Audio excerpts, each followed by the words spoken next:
Welcome everybody to Spear Addicts. By fifth quarter, I've got James Coleman and Norvell Central. It will be this cast pretty much all the time, unless one of us can't make it. Today, it seems like we got a lot of stuff to cover. For it to be an off season, it sure doesn't feel like it. With what I've got this episode, it doesn't feel like we're in the off season. But first, I'm going to start off with. I've got a lot of people asking me why I think or how is it possible that we could get Link from Notre Dame, the head baseball coach. Well, guys, I don't know if anybody pays attention to this, but Notre Dame is a private school, so they don't have to release the salaries of the coaches. But if you go back and look at what Kelly was making for the football team, obviously he left because he was going to get much more at LSU. And people have a roundabout idea of what Link is making at Notre Dame. Everybody's saying somewhere between $450,000 to $475,000 a year. His contract is all the way till 2026, so that means the buyout would be just south of $2 million. When we had Mike Martin Sr. in here, we were paying him roughly $575,000 a year. His last year, we paid him $700,000. And now it was Senior's decision to retire. It wasn't that Florida State wasn't going to extend his contract or something to that extent. It was his decision, and we were paying Junior for I think it was $450, $460 per year. So as far as money goes, there's no worries about if we can go get him or not. The other thing is Link is an alumni. And if he can take Notre Dame to Omaha, he can take the talent that Florida State's got to Omaha. I mean, it's very unfortunate where Florida State baseball has been for the last 3 years, the entire 3 years that Junior's been here. I'm taking nothing away from his family. I'm taking nothing away from what he's done for the university, but he just wasn't winning. So when you tenure that back to he's also been an assistant coach for 14, 15 years, 16. He should know the program in and out. We should have done better. We didn't. Story's over with, but I don't understand why, everybody's got this scenario that Florida State's just broke. Florida State's not broke. Are we as well off as some of the Texas A&Ms of the world? No. But we are not broke by any means. We can compete with people as far as salaries go for head coaches. We can compete with people as far as how many coaches we have on staff. I mean, it's not that big of a difference, to be completely honest. And it'll come down to if he wants to be here or not. And it's not about outbidding Notre Dame. Notre Dame's not a huge baseball school. I mean, maybe after he goes and wins them a World Series, possibly, maybe they'll throw some money that way. I'm not sure. But as far as getting a bidding war with Notre Dame, I don't think FSU's worried about it. I would like to move on to baseball, unless y'all have anything y'all want to say about it. I just think it just shows us where we're at with Mike Alford as the athletic director. And, there's a lot of turmoil and things that you should never do as a university. Some of them you can't help, like you mentioned.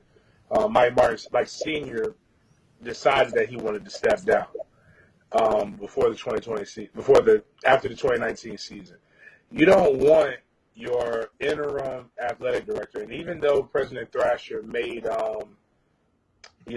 what we call it, the permanent AD, we all know he wasn't really the athletic director. He was there to be a stopgap to fill in to fill a void. But you don't want him making decisions because you end up finding yourself in a position that you are in right now with football. And again, I always tell people it's not. I think Mike Norvell's a good coach. Mike Norvell did not hire himself. Mike Norvell did not get Willie Taggart fired. Willie Taggart got himself fired. Mike Norvell did a good job to get hired. But it's a it's hard pressed when you make that job when you don't have stability at president, nor do you have stability at athletic director.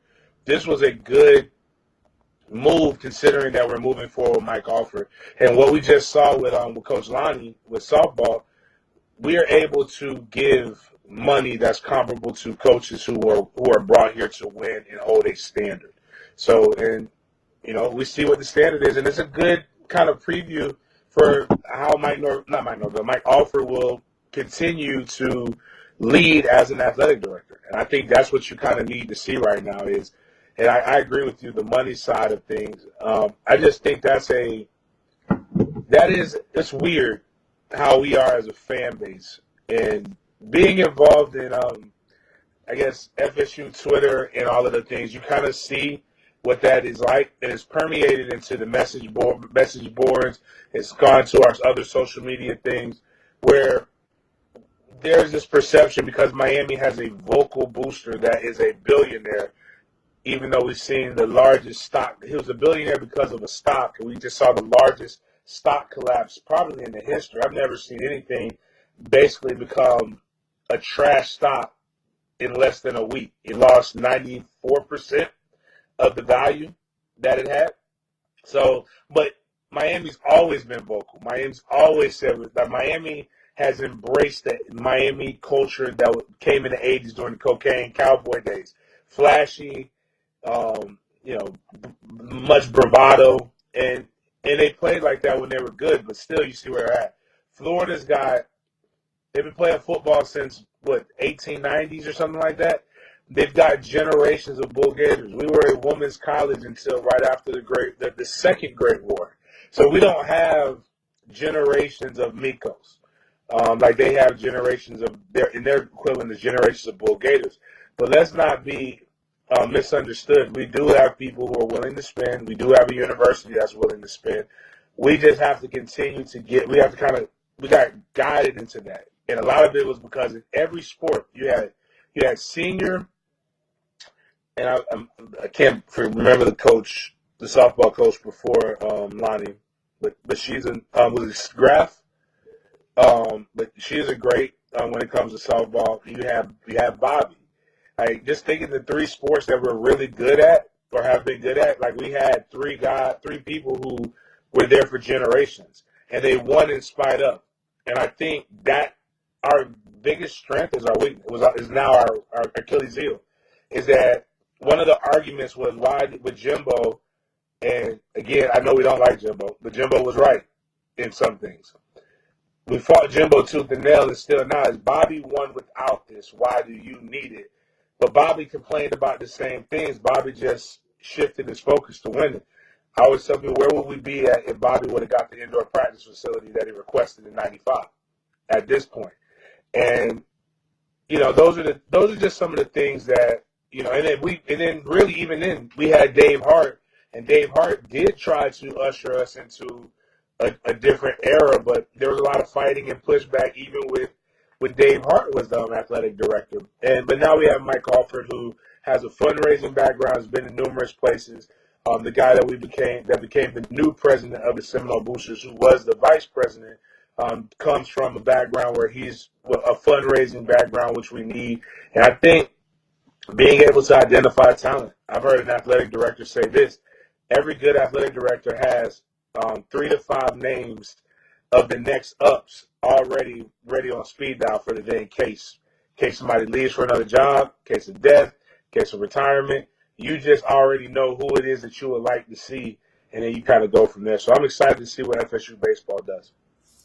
Yeah, and then moving forward, I've said it since day one. I like Mike Alford a lot. I think he's got the experience that's definitely needed as an athletic director. I think that we're a lot better off than we were before, not really having one. But to move forward, a lot of people are asking, well, we know what Mike Alford says, is setting the standard at. Does that mean that Coach Norvell is on the hot seat officially? I won't say that he's any more on the hot seat now than he was at the beginning of this year. because Mike Alford took over when he took over. He knew the circumstances when he took over. Now this is definitely a pivotal year. It's time to produce wins. That's obvious. But moving on, we did have a 2023, a couple of them, but I'm bringing up one because of what his comment was. We had a 2023 QB on campus this weekend for a visit, and I'm talking about Brock. He said that the offense at FSU is the best fit for him, and he could achieve everything that he wants to with it. So, I mean, that's speaking very highly of, what he's seeing and what he likes. He can basically do everything that he wants to do and achieve in his college career with this type of offense. I personally like the kid. I think he's a really decent QB. I don't think that I've seen even though Jameis Winston, a lot of people thought that he started his true freshman year and he didn't. He was redshirted. He did sit an actual season before he actually played, but I still don't see quarterbacks in that realm of things right now. I don't see a bunch of Jameis Winstons or Marcus Mariotas or players of that nature, Tim Tebow's, stuff like that. I'm not seeing that. I don't think that they're ready for the college level as soon as they come in. But I do believe that this kid is just as good, and if not better in ways than who we've already got, and who's already committed and who's already on the field. We talked about this last time. James had brought up that one of our best QBs is a walk-on, and I agree 100%. So we won't stay on Brock too much because there's been plenty of coverage on him. But Taylor, I do want you to cover the two commits that we got this weekend real quick. I'll say something a little bit about Brock just a second. Talking about the offensive fit at Florida State. He really is a good quarterback. I think he's got a live arm. I think he's a very talented quarterback when it comes to that. He's got a visit coming up with Ohio State. I don't think they're going to push as hard as they might lead to be. They offered a little bit later in the process, so he'll kind of fill out that visit to see how everything's going out. He also mentioned a Virginia and Florida visit as well. Auburn's kind of the hands-on favorite, I guess you could say right now, with a couple of crystal balls.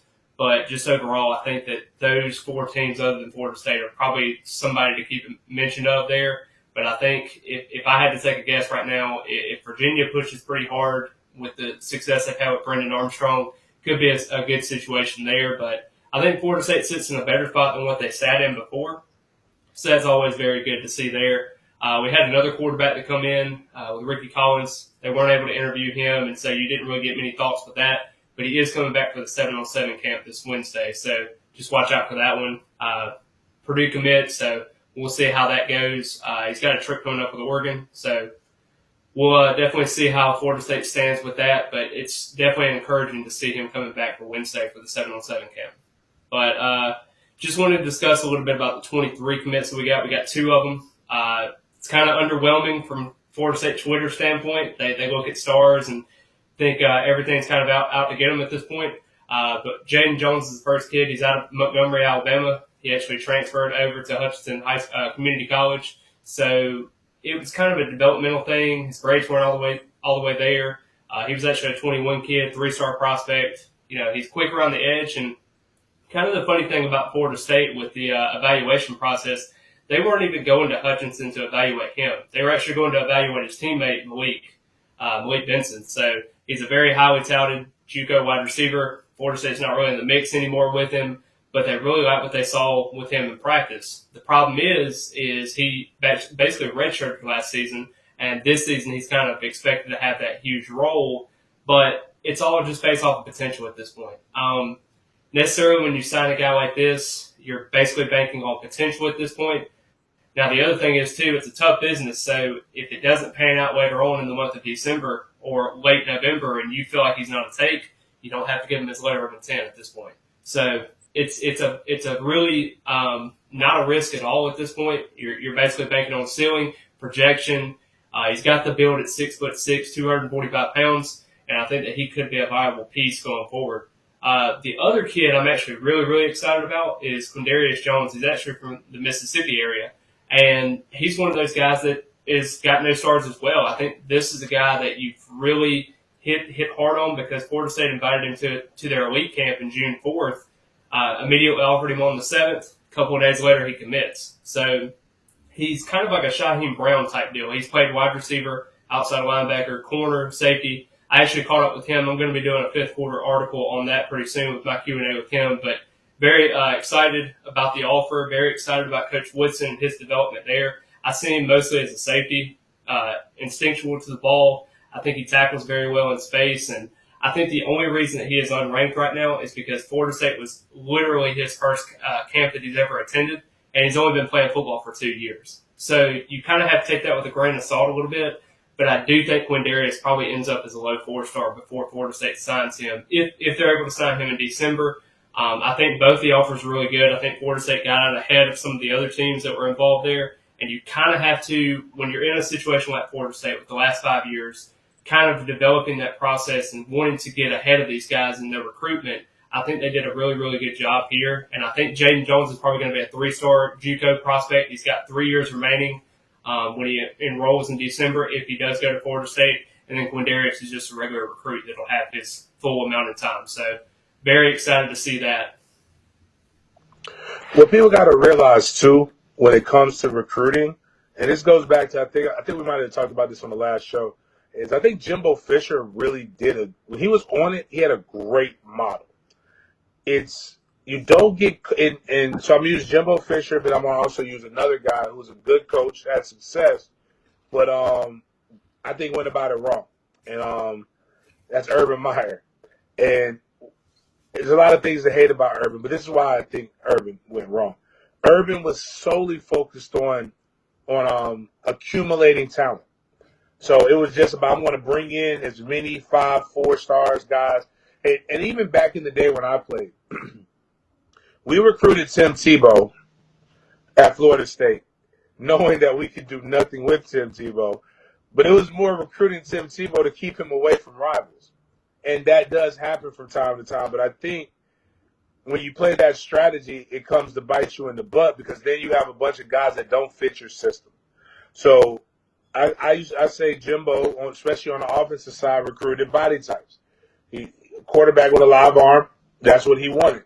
All of them had big arms. He figured that, and even to this day, when coaches come, I don't want to get anybody in trouble. We always do everything above board, but I know how coaches now recruit college quarterbacks. They want to see you throw. So even when they go to your school, like they may call you out of class, and you're at your coach's office, but if you ever looked out on that football field, you're going to see a kid throwing the ball a country mile or doing some different things so they can see what they call the arm talent. You've got the Kenny Shaw receiver, the shifty slot. You've got the big wide receiver, that can, if he can stretch the field vertically, that's great. But really, you just want a big target. Your Kelvin Benjamins, your Auden Tates, guys of that nature. You want your Rashard Greens, guys who can probably play all the different wide receiver positions that can do stuff like that. So what does that have to do with what Florida State's in right now? Florida State's in the situation where we just haven't had guys that look like they belong in the SEC or the ACC. And I know that doesn't feel good to say, but I will say when I went to the spring for the first time, I'm like, oh, all right, these guys look like what it looks like when I played. I'm a large man, not gonna lie, but I am not a large man compared to other football players. I spent the majority of my life thinking that I was normal sized because I was around so many large mammals. And we heard a lot of guys say, not this past spring, but the spring before that, and going into the fall season. Funny story, and trust me, rivals used what my son said. It hurt so bad, but it's the beauty of having no filter at 9 years old. You can get away with saying a lot of stuff. He asked me when we went to go watch the Jacksonville practices, Daddy, is this a high school team we're going to see or is this a college team? And that doesn't mean you didn't have giants. And people went immediately to prove a 9-year-old wrong, which this 9-year-old has been around way more football than most. Like he's spoiled like that. He's around Jaguar players. He's around Florida State players. He's around elite prospects. So he knows what it's supposed to look like when it's supposed to be there. But like if you have 120 players, I'll say we probably have 40 guys that look like they didn't belong there. That's between scholarship and walk-ons. Take it how you want to take it. It's just the truth. This past spring, I would say that the number of guys decreased a little bit. But when I'm looking at these body types, the kid, our commits already, the Sampsons, he's 6'3", 285. I saw his family. I'm not picking on the mama's gorgeous, but mama a large woman. That is a large mammal. Like, so that baby, that pup ain't even finished. But he's 6'3", 285 right now. Probably will be over 300 pounds. That's what you want of your D tackles. We just did an interview with Lamont Green Jr. He says he's about 235 right now. Probably going to be 240, 250 at 6'5". You want your defensive ends to come in that way and possibly grow into the 260, 275 range. I'm looking at this, trying to get here, the Jaden Jones character. The reason why I bring this up is 3-star, 4-star, no star. He's 6'6", 240 pounds. At a JUCO, which they don't have, their nutrition program's probably worse than it was when he was at home in high school. But he comes in early, and now you've got a body type. This Quindarius Jones, he's an athlete. He plays multiple different things. He's at 6'2", 187, which means, like, really, what people don't also get about a high school kid, you got to look at their build and how their frame is. 6'2", 187 could be 215 like that in a college program. Or he might be at his natural weight. We just don't know. But you've got to, just as important as the stars are, it's the fit. And that's when we talked about the Memphis quarterback. I want to hear kids say, that's how we fit. I fit in that system. Like, again, if he's a top guy and, he's an athletic quarterback and he goes to a place where they want him to be a drop back passer, he might have went to a school that was winning, but it did not fit his skill set, so he could not excel. And I think I'm not overly excited about the way recruiting has slowed down, and I don't want us to fall behind because currently I believe we're ranked 29th overall, or in 247. We're 28th in the composite. But I also know we only got 8 commits, and we're going to probably end up signing close to 25 between transfers and guys. And guys like Bud Elliott, great and smart when it comes to this. We talk about blue chip ratio. And even if you're an elite program, like on average, outside of what Texas A&M did last year, which is an anomaly, nobody signed 7 5-stars. Like, that's a lot. A big year is 3. Most guys are lucky to get 1. But your blue chip, your 5-star to 4-star ratio, if you sign 20, let's say we sign 25 guys. If we've got 10 blue chip kids right now, that's a huge step in the right direction for Florida State. The other guys need to fit the mold and can be developed to be able to be a contributor eventually. We just, and once you start winning, then you get to the mold where you're getting 4 stars, more elite guys. But we've got elite guys, especially at corner. Like, we got more corners than I know, more 4 and 5-star corners than we know what to do with. We need some big uglies. We need some, as my friend Grimes says, guys who can either rush the passer or he always says, I don't care if they can't rush the passer or protect the passer from being rushed. He said, wake me up when we do that. So I think that's where, I think they're not doing bad. I think we just have to give them grace and we got to win, because I think once we start winning, we're going to see guys who are teetering start becoming more enthusiastic about committing to Florida State. Well, other good news about Florida State today. Antavius Woody showed up. He's on campus. He's enrolled. But before I move too far on with that,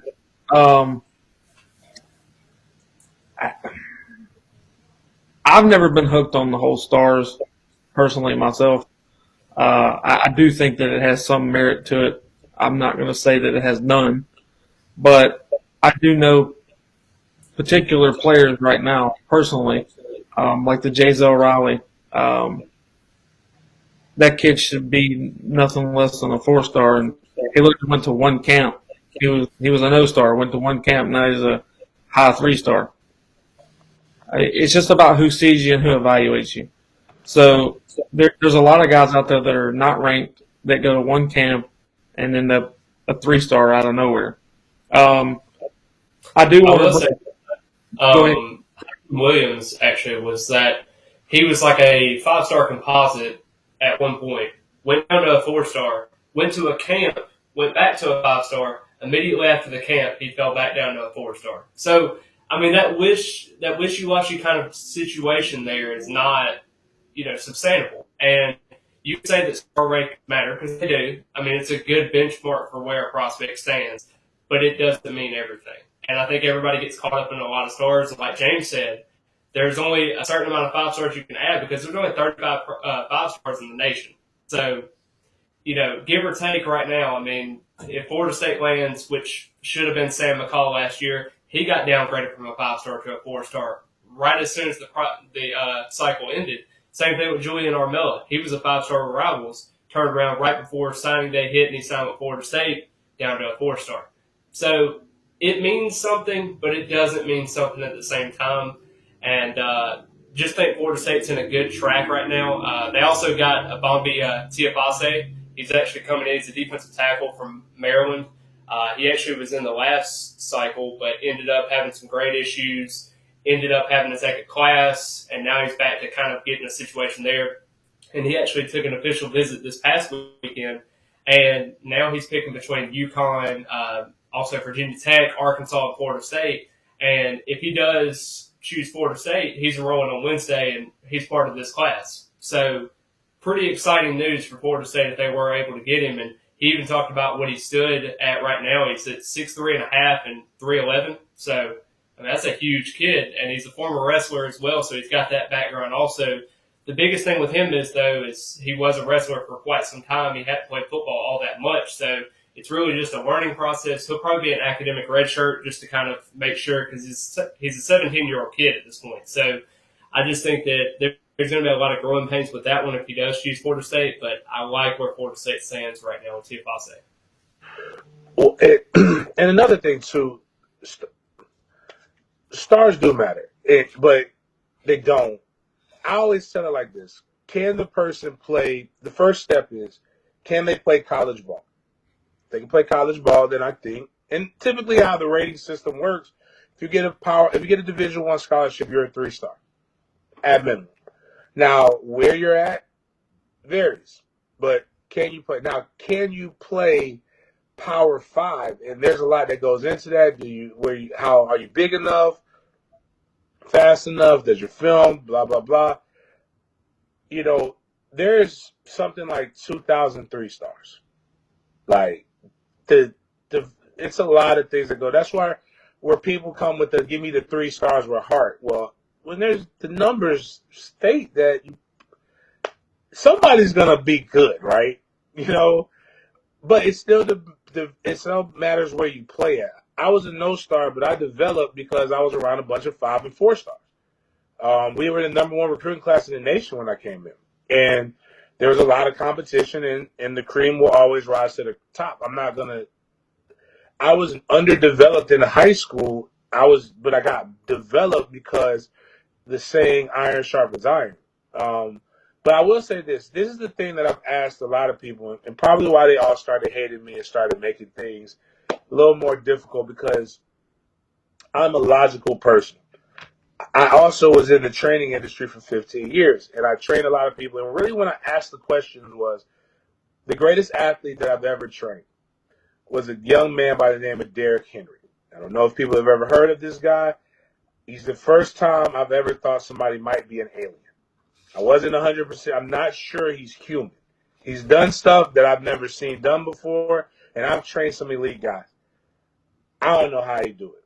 But he was a 4-star athlete that everybody said can't play running back. They were like, he projects as a defensive end. Everybody thinks he went to Alabama because they gave him a Charger. He went to Alabama because they're the only ones that said, you can play running back. Georgia was trying to get him in, and they were going to move him to the defensive side of the ball. John Lilly was the coach, was the recruiting coordinator at the time. He coached me at Florida State. I said, if this dude said he wanted to be a left tackle, you teach his ass how to kick slide, and you teach him how to play left tackle. You play whatever he wants to play. If he says he's a quarterback, he's a quarterback. I've never seen him. So I say all that to say is, broke the national high school rushing record, ran the 40 time that you want everybody to run. He's a physical specimen, and he was ranked as a 4-star. Went toe-to-toe against other 5-stars. Fred Taylor's son was a 5-star in that class. Went toe-to-toe with him, beat him. And Fred Taylor's son played at a much lower level in competition. It's not that he wasn't good. He was just better. So I asked, why isn't this kid a 5-star? What are the qualifications of a 5-star? And if you think about it, let's say there's 35 athletic attributes or plus film, but, things that we can measure at a camp. And a 5-star before the film has to check 32 of them.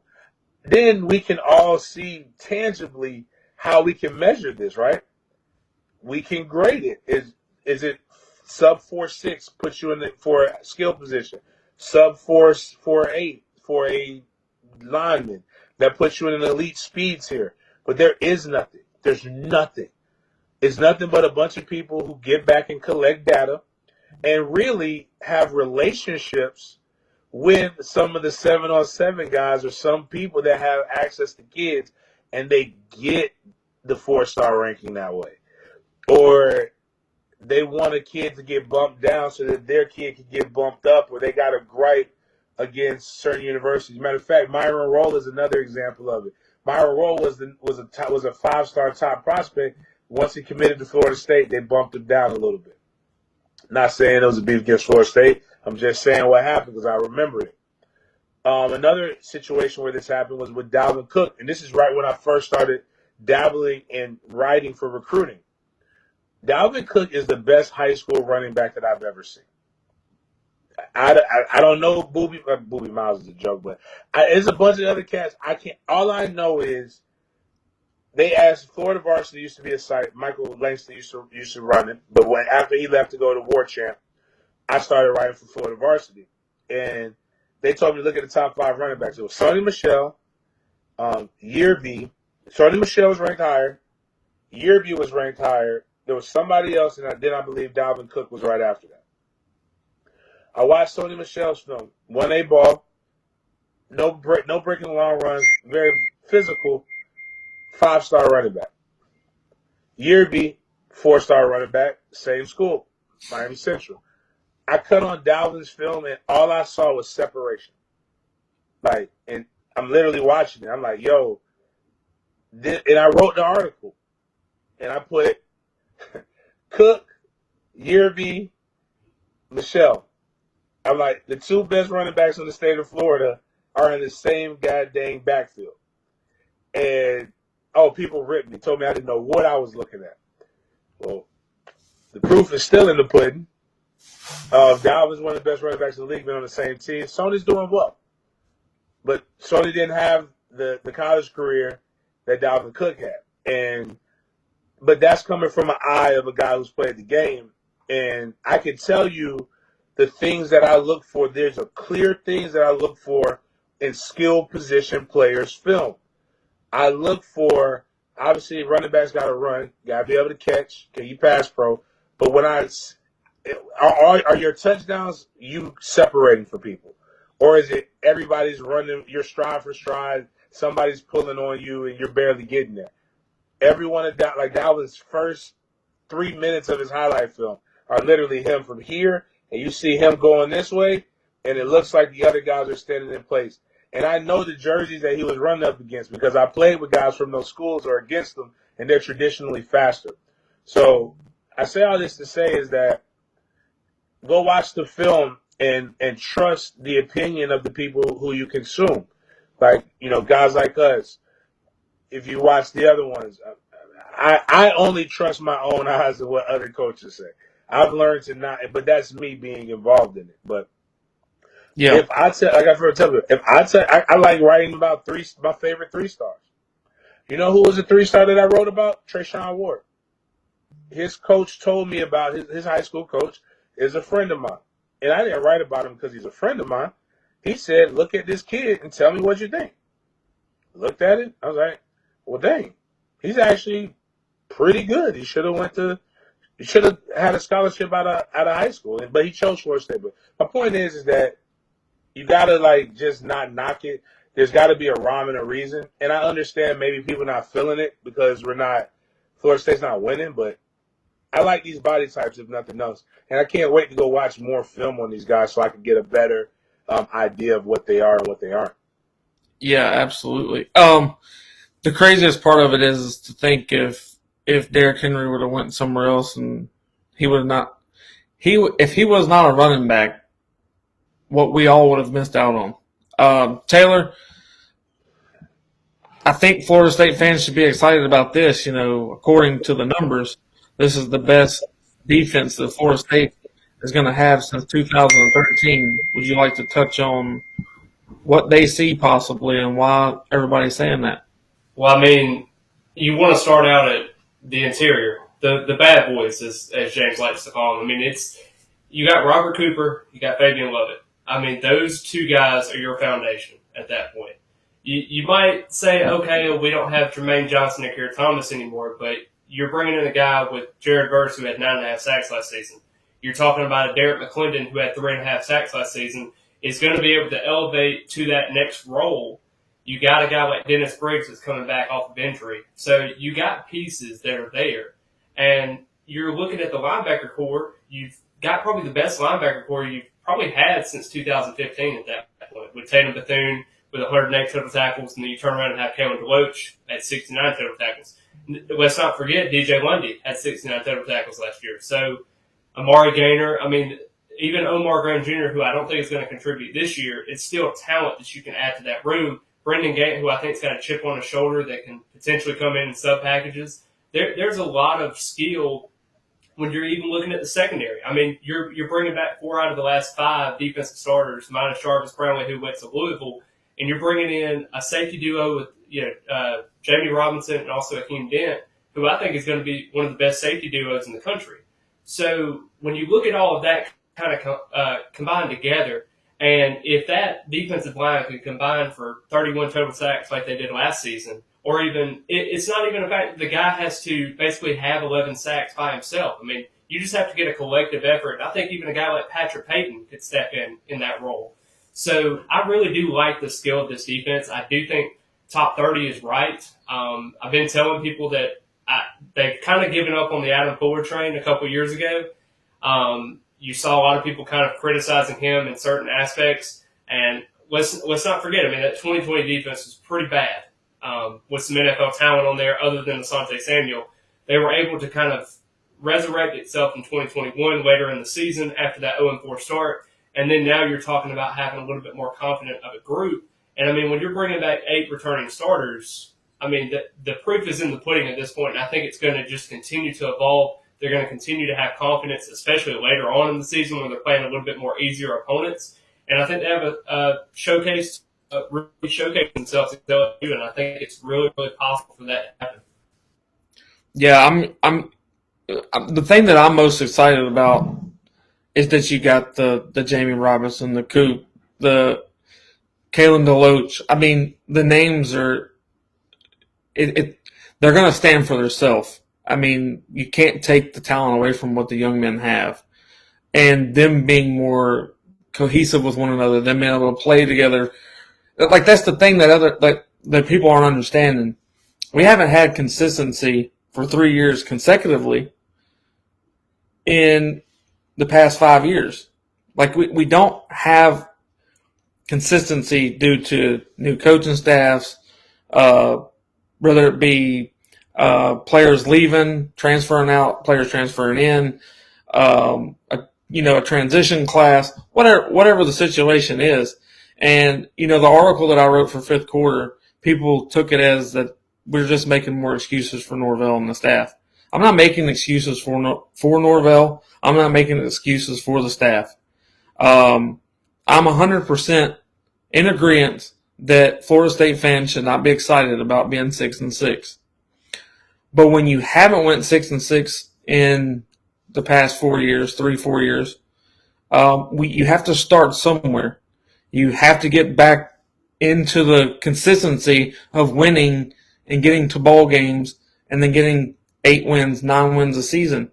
If you don't get consistent and you're not based around the same guys and the same group, then you're continuously in chaos. And when there's chaos of new coaches, new head coach, new staff, new players, this is a complete different style than Jimbo had. This is a complete different style than Taggart had. Now, if you switch from Norvell to another one, God only knows what you're going to whatever. Like, they might be a pro style head coach that you bring in, and then you have none of those guys that you would like to see in a pro style offense. So therefore, you're starting all over again. People have to realize that with this spread Mike Norvell RPO offense, if we have a head coach come in that is what we're used to seeing, which I do agree. I loved the I formation with a fullback. I loved the much enclosed counters of where we played power football. Don't get me wrong. But if we were to bring in a head coach right now that's a pro style offense, we do not have the guys to run it. We are going to be completely lost and scrambling. Like we'll just look ridiculous. So the best part that I can say is, and I gave my prediction today, as long as JT stays healthy, I think we can go 8-4. If JT does not stay healthy, God only knows what that looks like. But I don't want us to get – what I was getting at is across to the administration part too. Let's not do with Norvell what we did with Taggart, where we're halfway or midway through a season and fire the head coach when the roughest part of our schedule this year is the first half.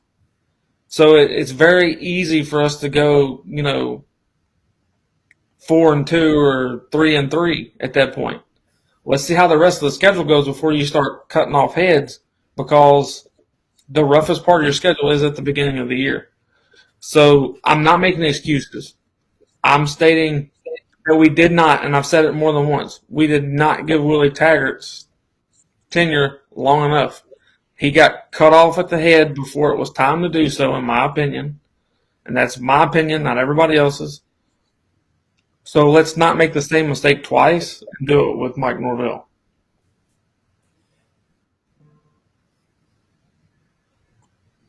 Can't hear you, James. Can't hear you at all. Don't know what happened. I will say this, Chris, while he's kind of getting that fixed.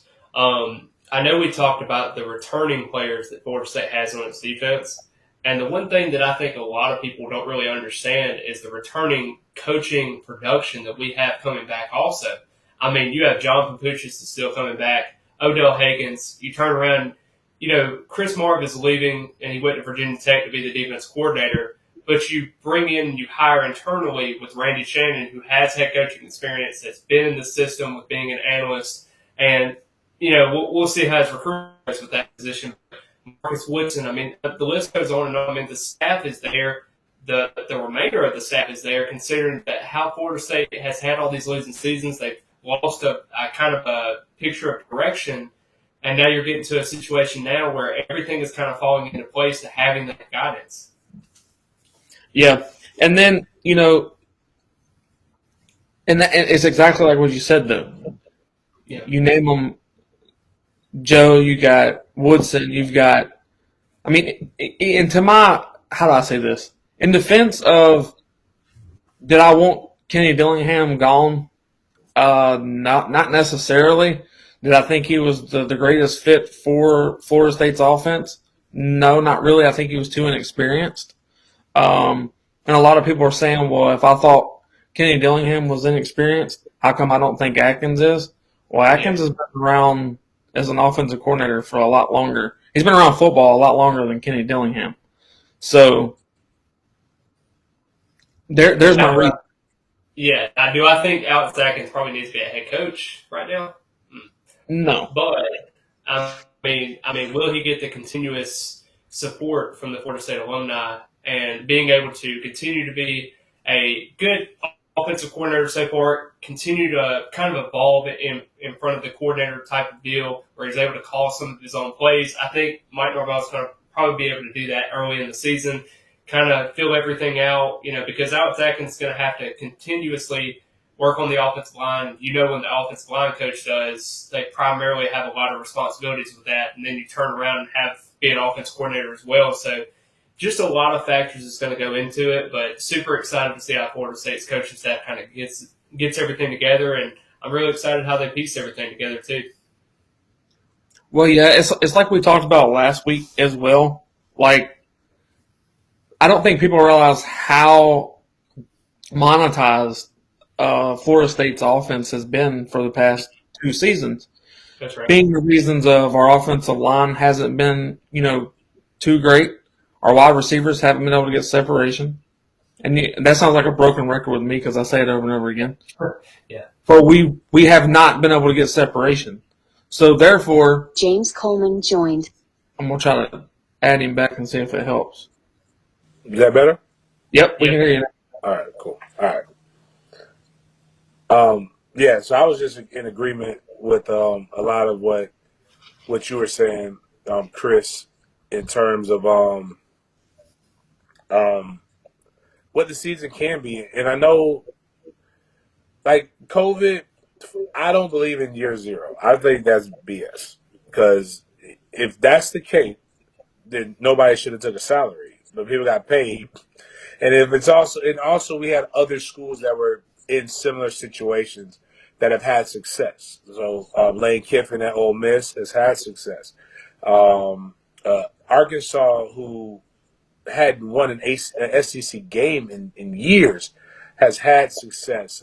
So 2 programs that were in, I think we get into this playing the dozens and the Taggart thing, but no, Arkansas and Ole Miss were notably worse, and both hired coaches after us. But I do believe, and this is not, again, I try to always preface this by saying it's not Mike Norvell's fault that he was hired. There's no need to hate Mike Norvell. It's not his fault that Taggart was fired. Other stuff happened. But I will say you don't fire a coach in the middle of the season to hire a G5 guy. I'll just put it like that. You can argue with me all day, but that was a big boy move. And you don't make big boy moves to not make a big boy hire, a splash hire. Whether it be somebody from what I consider Power 5 JV, like what Florida did with Dan Mullen. And you saw what happened. They immediately had results. It just wasn't the results in which they wanted, but we would kill to have those same results right now. And, it could have been somebody else, but I do think Florida State could have used a more stabilizing force, and then you could have still hired Mike Norvell at this juncture right now. He would have been a better coach. He would have been a more mature coach. But with that being said, while he hasn't had the recruiting success, and the disappointment for me is that this schedule the last 2 years has been way easier than what we've had in the past, which is why I'm a little bit more upset. You got Clemson while they're truly down. You got Florida when they were down. Miami never believes they're down. But they were in a lot of turmoil with Manny Diaz not being successful and losing some games that people thought they shouldn't have lost. But when you go back and you look at this schedule and you look who you have, you got Duquesne. God, take me if we lose to Duquesne. Yeah. Right? But nothing's out of the realm of possibilities because who would have thought we would have lost to Jacksonville State? LSU has had a mass exodus. They still have able-bodied individual, but they had a lot of pieces they lost. Miami lost some good guys, and they're still in the situation where they're reeling. And I believe that there's going to be some turmoil in there, not because I'm hating, more so because if I look at what their coach has been doing, Mario Cristobal, every stop, he's a run-first coach. And they've got a quarterback that's got a cannon arm that wants to fling it. So I believe they're going to shift that stuff. I mean, it'll be way way different from what he's ever done. But still a new coach. So LSU new coach, lost a lot. Miami new coach, a lot of very weak D-line right now. The starters are good, lack the depth. Also across their offensive line, everybody picks on FSU's offensive line. Miami's offensive line has been garbage for quite some time as well. Florida lost a lot, new coaching staff.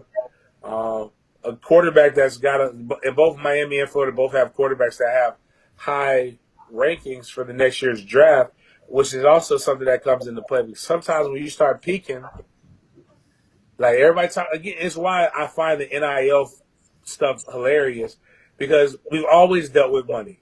When people think that they're going to the NFL, your mindset becomes a lot different. You start worrying about, well, if I get hurt, what's going to happen?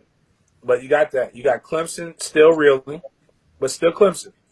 Clemson's the only team on this roster that if you ask me if we could beat them, I tell you that there's probably no way. But that being said, they were better last year, and we should have beat them.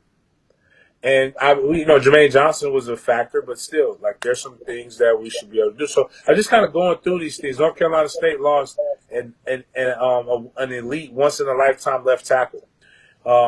Louisville lost a lot. They lost their best receiver to Alabama, and it's when you just go down the landscape of what the teams were facing. Wake Forest is good every 3 years because of how they have to recruit. It's not out of the realm of possibility for Florida State to get hot. And let's go look at why Florida State lost most of their games. And just going back last year, if Jordan Travis plays against Jacksonville State, we don't lose. If Jordan Travis probably plays the entire Wake Forest game, and we don't have half the team have the flu, we probably win that game. Same thing, excuse me, my bad. NC State was a game where everybody had the flu. We don't lose that game. It's just, and now if our offense can put the defense in better positions, because that's why we started this, you've got a defense that can actually dictate some stuff and is in a position where they can big boy people. Because Miami doesn't have the line, Florida doesn't have the line. Clemson's line isn't as strong as it used to be. North Carolina State lost some elite guys. LSU lost some elite guys. So 5 of the games that you will put in turmoil, you actually are at a strength. And you got guys coming in with more confidence. People ask me all the time about Lil Bro and what happened to him to make him better. And Lil Bro's Kalen DeLoach. And I'm like, they're like, he jumped. I was like, they didn't play him Mike's first year, the COVID year. It was funny because the argument in the exit interview was, you disappeared at times in games. And he said, Coach, I didn't play. Like, y'all didn't play me. I can't disappear if I don't get on the field. Like, I live. And so, like, the change was when he played and the way he plays, too, the inside backer. Sorry, if I ever get too technical, man, y'all just pull him and tell me, hey, James, chill out. But I told Amari Gainer this, and I love Amari. But I said, bro, you 6'3", almost 6'4". That's that's a long person in the inside, baby. When you're going up against a fullback like me, we're a little shorter to the ground. So you got to have your might. Like guys like Ernie Sims were successful because they may have them. Ernie's 6'1", like I'm 6 foot. So like it's maybe 6'1". I'm 6'1" in J's. Maybe Ernie's 6'1" in J's. But Ernie's like 5'11", 6 foot at best. But again, a little squattier, a little thicker, more explosive. That helps. So when you're thinking about some of the plays that Kalen was able to make on the goal line, some very tough hits, Amari just can't do that in that capacity. Tatum Bethune, another guy in that capacity. You need guys that can go side, that can play the tackle box, but really can just attack and go downhill. I think if they put Amari Gainer at that outside backer spot, more of a rush in, you're going to see now you get him there and you get a verse, right? Now you got something sexy in some elite pass rushing situations.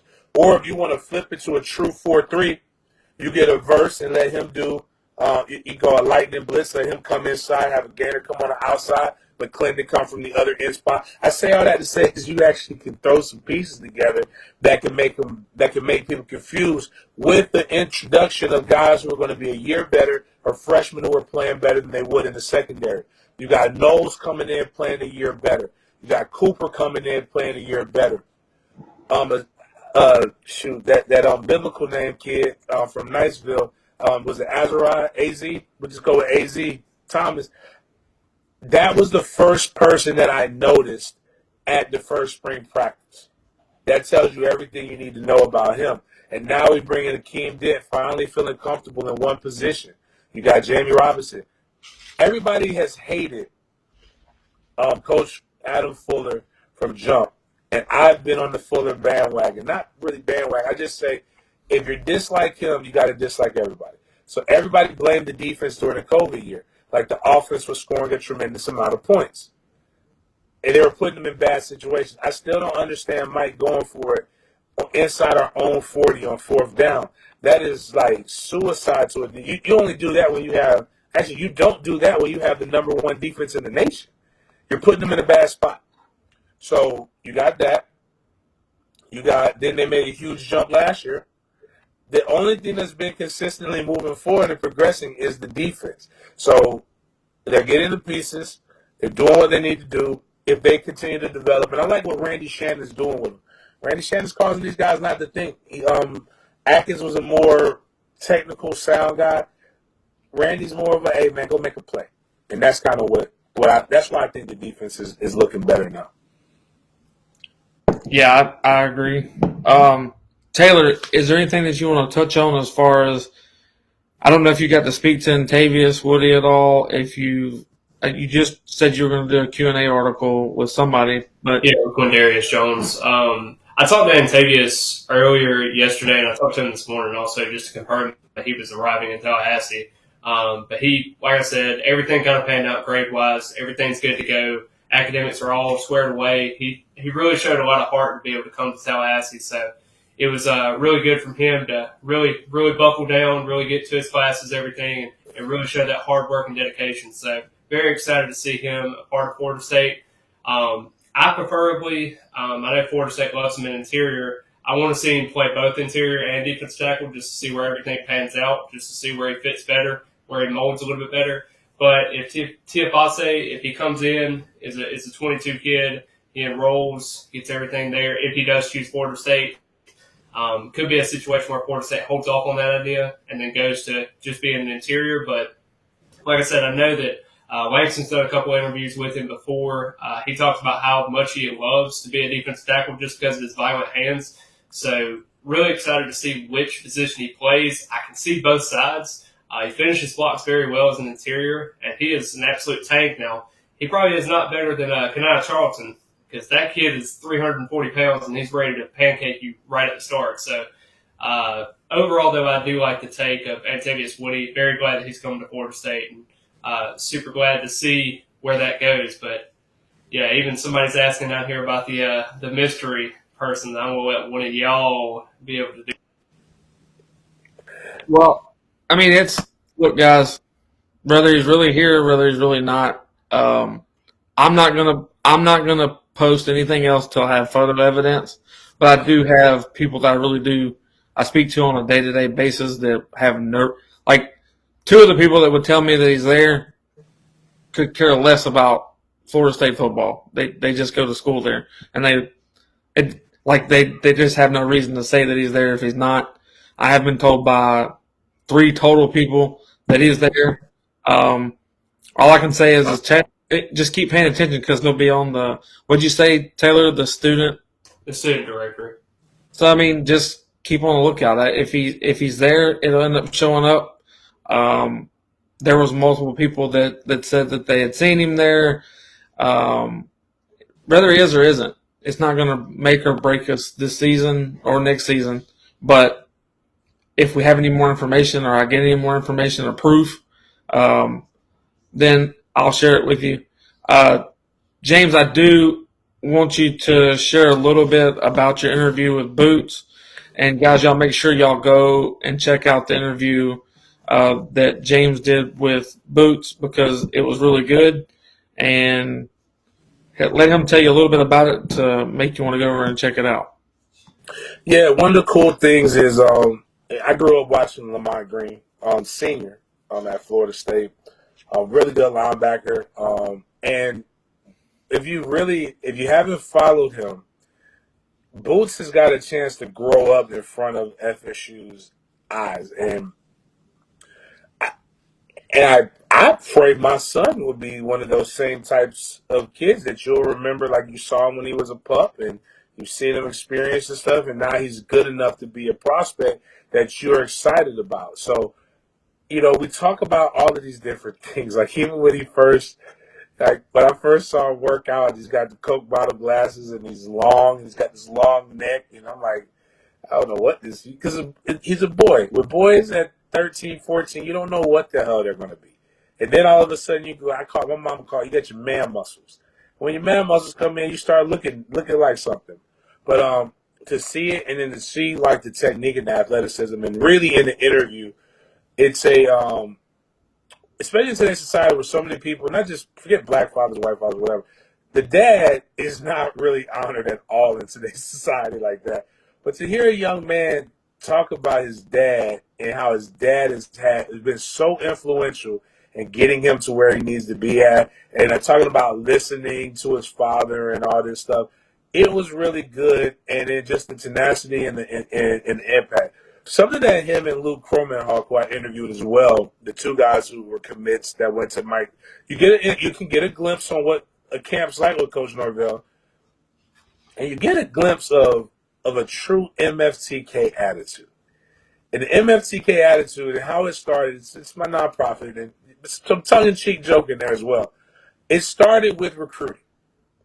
People kept asking me, is this kid coming? What's going on? And I got tired, and I just said, man, forget them kids. If they come, great. If they don't, as long as their interest doesn't cross or intercede with my interest, we're good. That's a Godfather quote, what he told the Turk. He's like, as long as your interests don't interfere with my interests, we're good. And I'm asking him about guys, and he's like, they were good. I don't know. I don't care if they come, they're good. I know I'm coming. And that's basically what the gist of the interview is, he's Zoom focused. He's like, if we can get 2 or 3 of these guys that were there, we're going to be all right. But either way, we're going to be all right. And that's the kind of kid that we want to come and bring it back. His dad knows the standard is the standard, and the standard is over everything. His father played on championship teams, and he knows the standard. We talked about what that was like. And his dad give him a glimpse of what it was like. So he understands the standard. And we can't miss on, this is where I will say fans were upset. And there's a lot of factors that went into a lot of those things. But the reason why you should be upset is that we have, and we still do have coming up, a tremendous amount of legacy commits that should be layups. And we haven't gotten them. Whether he plays at Georgia or not is indifferent to me, but we needed Shade Tree Jr., Marvin Jones Jr. Doesn't matter to me if he didn't play or not. I mean, if he's that good or not. It's the look of what it is. And it comes back from indoctrination. Like, I'm doing it to my kids because I'm from Tallahassee, and he ain't got no choice. So my son will be at Mike Norvell's camp. For anybody who doesn't like me and you want to talk some trash to me, I'll be at Mike Norvell's camp on Monday for the youth, and my kid will be there because I need him to see. We're going to indoctrinate him. But Lamont his son knows about what it was like when he played. Dad played in the NFL. Dad's coached. Dad's doing it. And talking to Lamont, Lamont Green Sr., he's a guy who really is trying to help his son pave the way. Not just be a no, but like, hey, I want him to do more interviews. I want him to get out of his shell. How do we help? It's like a lot of great questions that he asked. And I'm like, man, that is dope, man. I got to get them to do like a father-son tandem interview probably when we get closer to the season. But I know this. Watching the video of him at the camp, seeing him grow and develop, seeing how much weight he is, and probably going to come in at 245, 250. I'm extremely excited about Boots And just the nickname itself was hilarious. I should have asked him how he got the nickname Boots, but, you know, it is what it is, but it's funny. Well, tomorrow at 6:30, James and I will do the NIL Movement podcast. I'm not 100% sure if we've got a particular person we wanted to have on there tomorrow lined up yet or not. We're going to reach out to him again to see if he's good to go. If not, we'll cover plenty of NIL news, NIL situations that are going on around the country, things that might change NIL across the country, because there's a lot of stuff going on up in New York right now that, and y'all know this as well as I do, if one justice system decides against it, then the rest of them usually just fall in place. So there's a lot of things that are coming. There's a lot of things that could come. So with that, I want to say that I appreciate everybody coming and listening and watching. Y'all make sure that you go check out Norvell Central. Y'all know where he's at. I don't assume anybody's on here that doesn't know where he's at, but he's been putting out article after article after article. He's got more coming. He's also continuing to do his Q&As. You can find James, obviously, all social media. I just told you to go check out his interview with Boots. He's got other interviews. He's got other things up. And you can find me on Spear Addicts. Obviously, you're seeing me now. So I appreciate everybody coming on. I've got nothing left. I'll end it with Gold Knowles. If y'all got anything, throw it in there. Go Knowles. Go Knowles. All right, y'all. Have a good night.